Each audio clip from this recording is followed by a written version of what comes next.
Bhagavad Gita as it is. Chapter 6, Text 24. Sanishchayena yoktavyo yogo nirvinna chetasa sankalpa prabhavan kamams tyaktva sarvana sheshataha manasaivendriya gramam viniyamya samantataha. Synonyms. Saha, that yoga system.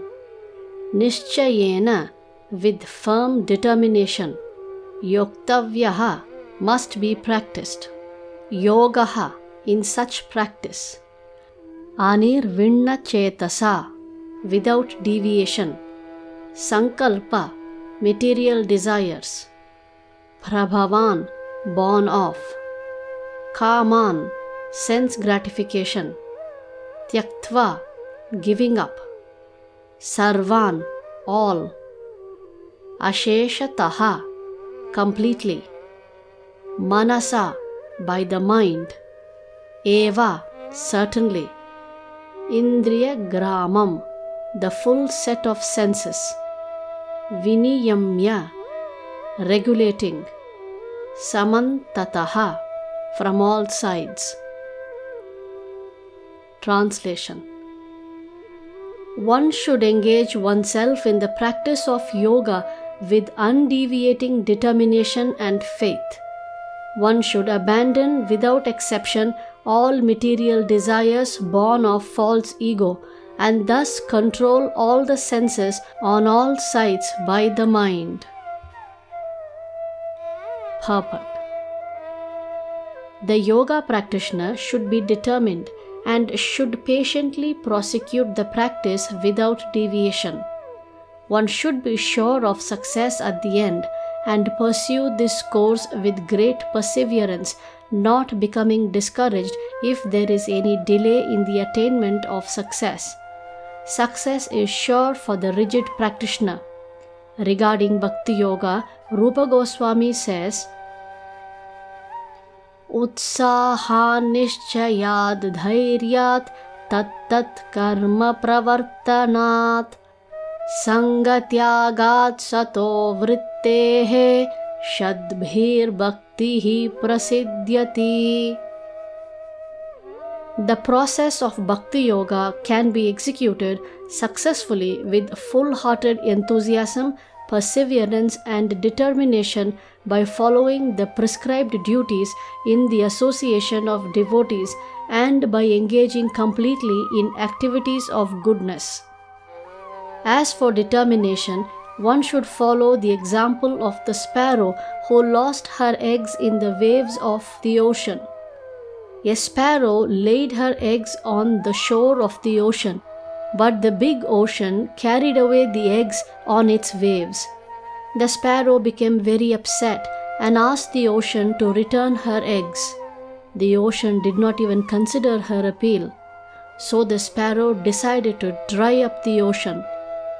She began to pick out the water in her small beak, and everyone laughed at her for her impossible determination. The news of her activity spread, and at last Garuda, the gigantic bird carrier of Lord Vishnu, heard it. He became compassionate toward his small sister bird, and so he came to see the sparrow. Garuda was very pleased by the determination of the small sparrow, and he promised to help.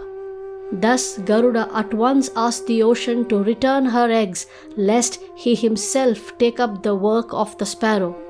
The ocean was frightened at this and returned the eggs.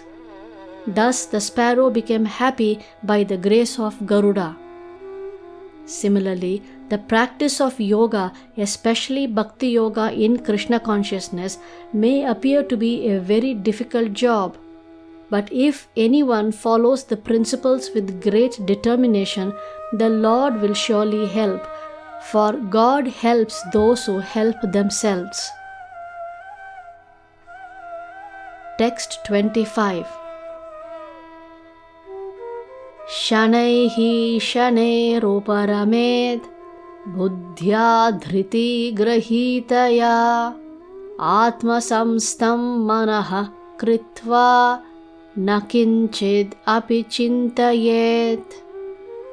Synonyms: Shanaihi, gradually. Shanaihi, step by step. Uparamet, hesitated. Buddhya, by intelligence.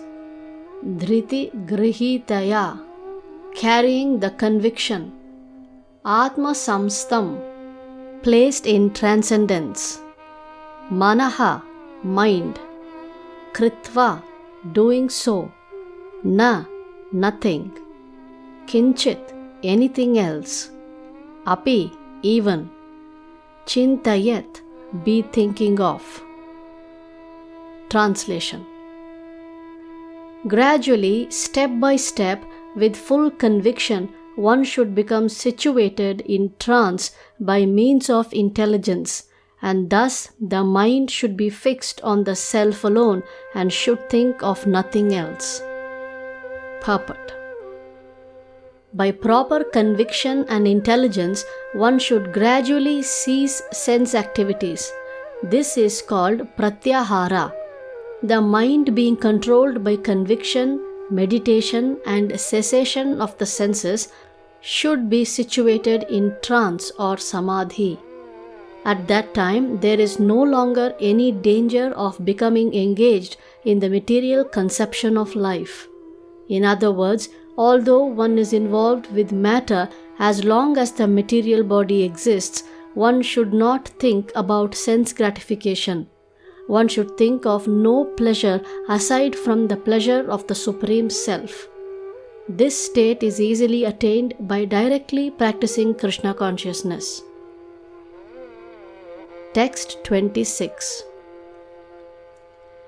Yato yato nischalati manaschanchalamastiram tatastato niyam yaitad atmanyeva vasham nayet. Synonyms: Yataha, whatever. Yataha, wherever. Nischalati, verily agitated. Manaha, the mind. Chanchalam, flickering. Astiram, unsteady.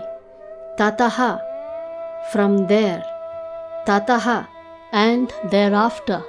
Niyamya, regulating. Etat, this. Atmani, in the self. Eva, certainly. Vasham, control. Nayet, must bring in. Translation: From whatever and wherever the mind wanders, due to its flickering and unsteady nature, one must certainly withdraw it and bring it back under the control of the self. Purport: The nature of the mind is flickering and unsteady, but a self-realized yogi has to control the mind. The mind should not control him. One who controls the mind and therefore the senses as well is called Goswami or Swami, and one who is controlled by the mind is called Godasa or the servant of the senses. A Goswami knows the standard of sense happiness. In transcendental sense happiness, the senses are engaged in the service of Rishikesha or the supreme owner of the senses, Krishna. Serving Krishna with purified senses is called Krishna consciousness. That is the way of bringing the senses under full control. What is more, that is the highest perfection of yoga practice.